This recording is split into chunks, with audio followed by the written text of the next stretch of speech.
Bangkro amibo ni amanema wa. Na mikro kuto amibo.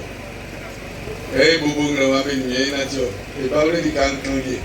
Nama kense kana miwa fo ame aji nana na mo pesa peken mo abenyu. Sanga wina tin ke sore ni. Di amikro amisi abeso. Na ndenga mo esi wa wa ken profenu ye. Niko ken ba bawle no ande. Yere ke Ibo ngwa yere ke na bate ye be sini klik frère ye kan to na me propre na me dia. Donc tu ke gro mo de bolibo.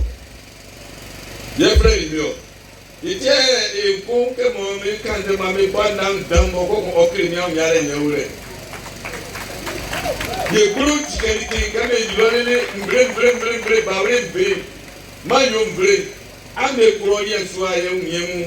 Be yitari ke me to be ko to be family wa na be diso du mana aipa. Sanda me subo na pa kanzu ko ko prasi ke kanzu so ke ti pa me bra so na bo ne yo ne pasa pai. Ye ko mo ti so pege ko ke na me kuzo. Ya. La ri ame ni ati frefre kanga. Ye nsiwa ni akere. Amati brofonu be danga ye propa mesia me fa be nga osi fra be danga ti brofenu akpa jo ko kan kiri brofenu sangere bi ewole ni nya ti brofenu ba eti ne ke bawle nuka e bawle nga maka yere ke grade nga be kende i kri nga be fa osi ame gon ke na politique bi ke grade ka politique c'est vrai politique. Il y a pas de politique, mais politique, il est fa. La politique politicienne n'est pas. Mais la politique du développement. Et puis, il y a pas de il y a amené, il y a 6 ans. C'est comme un chien qui parle de l'amitiato. Il y a pas d'amener. Il y a une fois que m'a fait brûler, qu'on a fait frapper quelques euros. En dernier, des taillots, bois sacré, beolo, ben non, ben sous.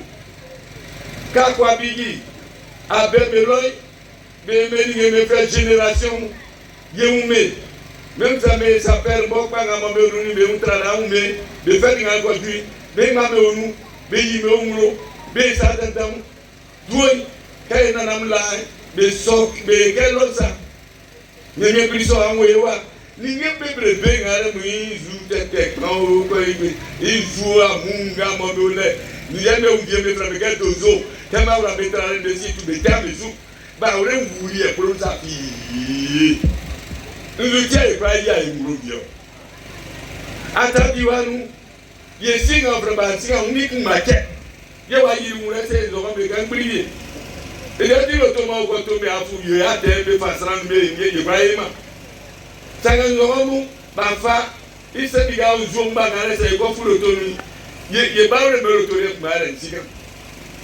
abe bu na me boy ko nya be nye gale mo ami ati Yesu bri ya mri ye siwai otike Moïse nga mo ye ni kristu me ke ko fa ba meza ati so muso ibe anwure ko kwa to amesi famie mu akotome famie be nere ni ko be nere ni boy nere ni ye bobo ye usesi wa nere na politique ngale ni o sebe frua ibre konju bombe te kenyo ba ye frua be frua na ame nwe ye ko re kunga bombri re ne so ye ni o ame frua na mo be sika be ko ya me ko be sue ame baba me si wa me ni ame ko ame président des jeunes ame umi quelqu'un de chef de ipe canton wa ipe mabo ame aki nega be kambie oti fada ke kinyi iyo kinyi ye bawre breni amri ye se na bawre breni asen osu ile tikinyi no bawre breni inga mo e kai ko eni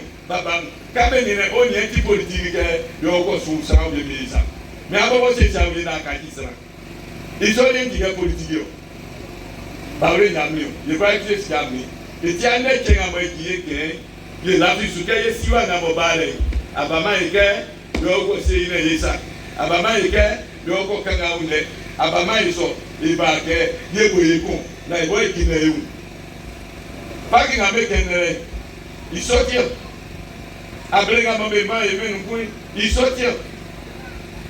C'est Améaki. Amé pas frère. Améaki. Je vois que si vous voyez à quelqu'un qui est fit Amélie. Et moi ça me fera quelque chose qui me m'a comme ça. Mais jamais à jamais pas vraiment avec femme ou avec maman si vous. Nega maman quand on a fait dans les siames subo. Na be se ga yede ni ase. Yede du ça. Isoin iti abora mi ya mi ma bon. Abi bata mi si na be ti la ande. Na ba ore se osunu. Ye se osunu. Sa be ni asi ye bro ja bo se osunu be bo na ma me o. Bro ja bo sa be ni asi na me ko fa me ko ma me fa mi mu. Ye fa mi ni na ka fe na ma fa ju e sha ma fa ju comité me mu. Notable me mu. Notable me mu. Na ndenga be kameti na ye ba ore die ya se ba ka mi ke ko so na tu bra bo wa ko ikri su ko sa ke wa so nu ti asonu ni ole so sa ke kire ga be te ba so no ko ko wa be te wa so nu lo sa ke me o lo da sa ke me o lo ye nya o li tie se ke ga ma me aba be kro so fa si abreti tete ame achi asonu ko ma be achi be na na be nge mu na me kri su ke ikri nous avons métaphore comme au mébole le frère ni ça va mettre du camion de hé du wo ingba yo frère mblenio ye boy ba re meja ko fa na siki ye ko fa na kina mo besa ça si be si nye bebie inga ba ti sa le ye kre wa mu ye chezu ke ye kuro me te ka liboni ye kre wa mu na efiame iso ti atete